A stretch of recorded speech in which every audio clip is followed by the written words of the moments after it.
Absolutely terrible market dump just happened that no one was expecting. Except I told you about it multiple times right before it happened. Bears are euphoric, screaming about Bitcoin going to $70,000 from here and us essentially going into the bear market. James Wynn is sharing $49,000 Bitcoin target right now. Our meme coins finally going to zero as everyone is preaching. Today, I will tell you exactly what's next for Bitcoin market. Should you finally exit after losing all of your money on leverage longs? Or were you just fooled by them with a surge in precision before they will send everything 100x from here? 1st of December, boys, winter is here.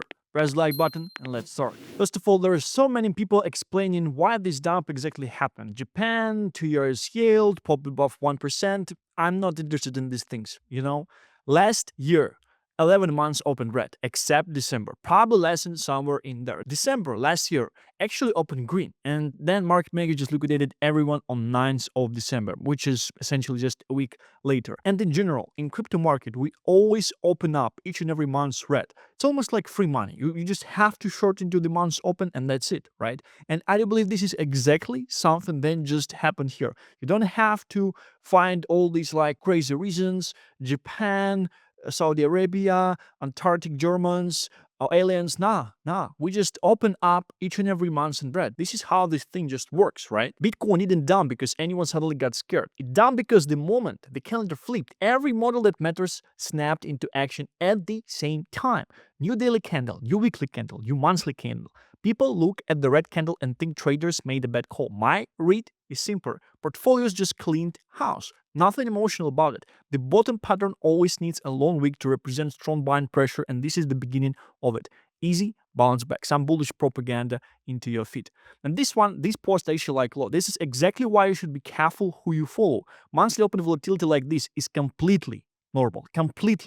Market makers will try to liquidate and sweep both sides. Max pain, max noise. I'm not flinching, I'm sticking to my conviction backs. Still bullish, we get one last repeatedly big alt season while Bitcoin just ranges and pretends to be boring. If you panic here, you're learning from the wrong people. And Ash Crypto is essentially saying that the dump absolutely makes no sense.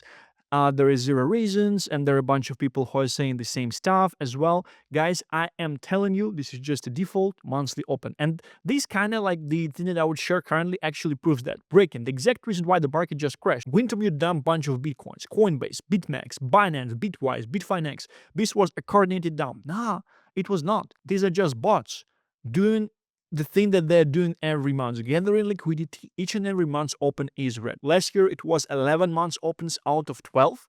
This year we just open each and every month in red. Bitcoin didn't dump because of bad news. It dumped because the clock flipped. UTC closed, new day, new week, new months, and an obscene amount of algos fired almost simultaneously. It's not traders making decisions, it's portfolios rebalances in real time. Inventory adjusted, hedges reset, risks flushed. The candles look emotional, but the behavior is mechanical. This is 100% what I've seen, and why I'm trying to transfer this point to you is because it's pretty important. You have to understand there is nothing structurally bad about this market currently. This is actually a great start to the month. So this is something I actually love a lot. We didn't get a Sunday pump. CME gap already closed. 400 million in loans liquidations taken already. Downside liquidity swiped first, which is what we want to happen, right? We now have almost 2 billion in shorts between here and 92.5k. Can you imagine this? 2 billion in shorts in less than 10% of Bitcoin movement. That's pretty insane. And certain billion shorts between here and 103k. $13 billion. $13 billion. Can you imagine this? Can you imagine this? That's absolutely insane. In terms of loan liquidations, we have 2.7 billion down to 83.5k. It would have been a lot more worrying had we pushed hard on Sunday, taken the short liquidations first, then headed for longs after. Essentially, what these guys explaining that the market making setup of this thing. If we first took the shorts, it means that the next thing we would be taking is longs, which means that probably this week will be quite red, quite dumpy, right? Instead, we just took a bunch of longs and we held people, we perceived people, we made them psychologically comfortable in the shorts. Don't close, hold them. All this money are going to be taken at some point. All this game is just about market maker just taking liquidity out of gamblers who short and long all the time. Take long liquidations first, form a high low and begin to put in a base heading towards FOMC and year end. Some projections by Red Pill was right. Check out Bitcoin USDT. Immediate support zone 90 to 95k. We broke through it. First real downside target 84 to 86. To be honest, for some reason I was expecting that correction would go to maybe like $88,000, right? But 86 definitely makes sense. 84, yeah, we can definitely go to 84k from here. If things get uglier, 74 to 76. I love this overview because essentially I truly agree with this setup here. And Crash himself, he also said just today that a drop to 74 to 76k might actually be happening. There is definitely a chance for this drop at this stage. If you would ask me to provide you a percentage probability just from the top of my hand, I would give you something around 20%. 25% maybe, that this drop is actually going to happen from here. And some bullish messages, this is the time to buy. And actually, I absolutely love these charts. In order to understand what is happening currently, we have to check the chart of a Farcoin. The situation here is very, very similar to what was happened back in March, back on the Farcoin bottom. And to be honest, I think like this is truly actually the time to buy, because we have this downtrend trend line, right? We've been following it since when? Since probably like July of 2025, right? Just down only, down only, down only.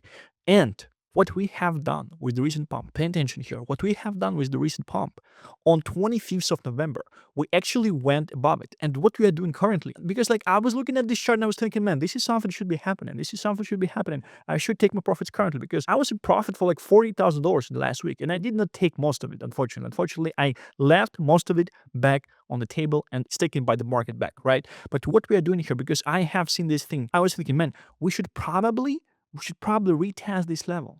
We should probably come back here, because they would want to liquidate all the leverage loans of the people who were able to loan leverage the bottom. It's pretty hard to loan leverage the bottom in the first place. And if you were loan somewhere here, right, you'd probably put your position in the stop loss, which would actually stop you currently. It stopped you today if you put this almost an absolutely perfect bottom loan into a stop loss, right? Right now we are retesting this trend line. And just look how beautiful this looks. And the reason I'm showing Farcoin here is because essentially like it's the main risk-on scenario out there. In March, when Farcoin bottomed, bread actually only bottomed in April. And bread in April, for example, it went to the new lows, liquidating everyone, right? But Farcoin, I can tell you this, I can show you this even, right?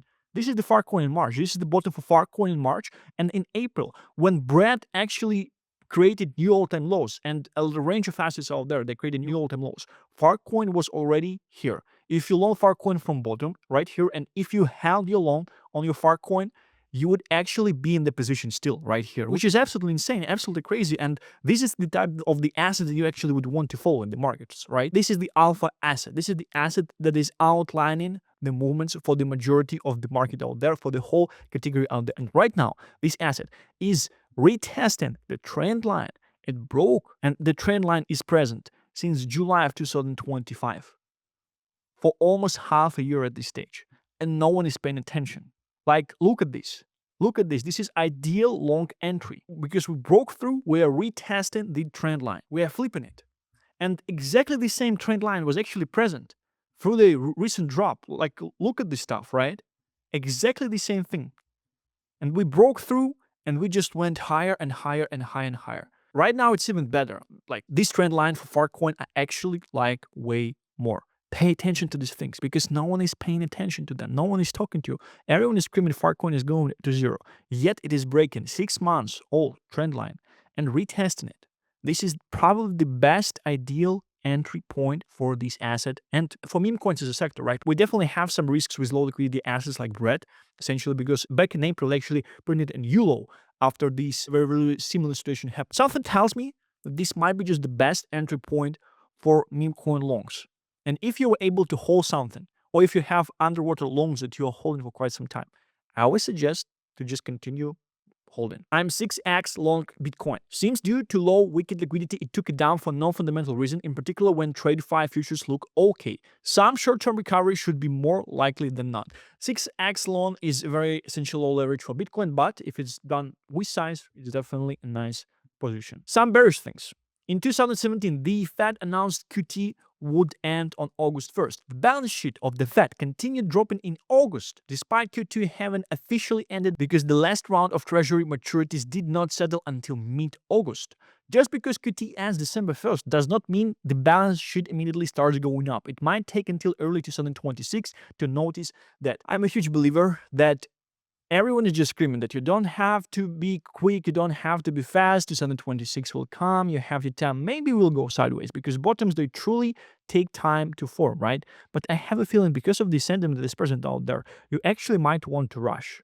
You actually might want to be quick because everyone is just saying that, right? And what I think in 2026, you actually might be heavily priced out of the bottoms, of insane generational bottoms on these assets. In the first place, I'm obviously talking about meme coins because they are most retail focused, nice assets that are only present out there. A bit of bullish news for Ethereum as well. To be honest, I believe Ethereum is actually going to do quite well in a upcoming couple of years. A 2.2 trillion asset manager called Amundi just launched tokenized fund on Ethereum. They didn't ask anyone. They just did it on November 4th and told everyone 3 weeks later. You've never heard of Amundi because they manage European pension funds, insane amounts of money. They're bigger than Fidelity's asset management arm, bigger than PIMCO. Number 1 in Europe, top 10 globally, and they chose public Ethereum, not a private chain. It's a very interesting thing because I do blockchain development, custom blockchain development in my company as well. And we had large enterprises coming to us and asking for the private blockchain implementations inside the infrastructures, right? And this thing is quite interesting, like why they're choosing Ethereum in the first place. Most likely because they know all the players that have control over the whole ecosystem, and probably because they just like it. They like what they see. And they chose public Ethereum, not a private chain. BlackRock chose Ethereum. Franklin Templeton chose Ethereum. Amundi chose Ethereum. Very nice, very nice. And to sum up, because I want you to also understand like what is geopolitically happening here. I want you to understand that we are in a very unique position where imagine in the Cold War, there was an asset class that general public had access to, they were able to bid on, that was almost linearly benefiting from the Cold War, right? Imagine the presence of this type of sector, of this type of asset. I'm not saying 100% that this is something that will be happening, but I have a high chance, high feeling like I have high probability calculation in my mind. And this is something that will be happening. If anyway it's happening already, I think that like what they're doing currently is they're leveling the playing field and they're doing some late accumulation because 100% they accumulated most way before. Just in China's central bank reaffirmed its crypto ban and warned it will intensify its crackdown on stablecoins. As expected, China banned Bitcoin again by saying, yes, you will remain banned. Go down market. This also makes no sense because China has been doing lots of work on stablecoins for the yuan as well. Because US wants to get rid of the national debt with stablecoins, China is just doing something similar, right? Listen to this. Most likely, they're just lying to the public as they're desperately trying to beat USA in the crypto and AI race. We in the Cold War were main things because Trump said it himself. He said, I want US to be the center of crypto. I want the United States to have the best cryptocurrency. Crypto and AI. Imagine there is Cold War happening around crypto and AI and crypto. And you have an asset class that everyone around the world has access to, right? In Soviet Union, you could not buy stocks for as a regular person, right? Zero chance. Like all of this liquidity is actually opened up into this market because anyone can just download Phantom Wallet, send some money there and buy Shrek meme coin out there, right? This is something you have to understand. This is absolutely insane. And that's why I like Murat thesis on this thing as well. I'm not buying his stuff on like angerness from Gen Z because of like not being able to buy a house, because from my point of view, like opportunities are way bigger than ever in the first place. But as an asset class benefiting from a Cold War, this take I actually love a lot. Because as Andrew Tate was saying, all you have to do to make money is identify the flaws, financial flaws, and just stay and just position yourself on the way of this financial flow. And Cold War is the biggest financial flow that can be happening.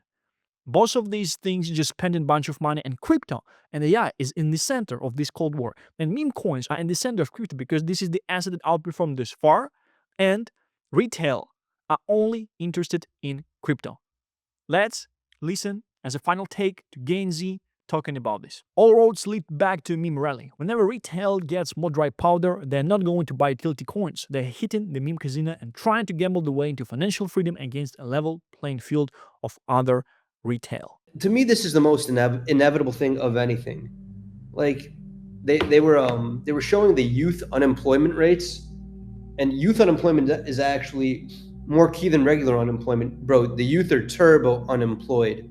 They're just and obviously they're unemployed. They can't find any work. AI is taking all the jobs, but the youth are also positioned in a manner where, like, you got to go through your whole life. and you have to earn some sort of income, you want to get out of the rat race, bro, you can't do it through traditional means anymore. You can't even get a job through traditional means. Europe is all kinds of fuck. What was it? Spain, Italy, France? I can't exactly remember where it was. Basically, in America, you're still fine, but Europe, you're probably not. They're pushing everyone back into memes. You have to gamble your way out of the rat race. It's some Hunger Games shit, yes, but doesn't make it any less true. If you're a kid, what are you going to do? Try to study the blockchain, try to understand how all of these more sophisticated protocols work, compete with TradFi, compete with like funds, VCs, compete with smart money? No, you're not going to do that. You're not going to be able to. You'd lose. You're going to hit the trenches and you're going to compete with more retail. Memes are always going to make sense every single fucking time. Your best way to gamble into actual money is always going to be memes. We're inevitably going to hit another resurgence of it. Thank you very much for watching this one. Stay healthy and rich. I shall be seeing you tomorrow. Bye bye.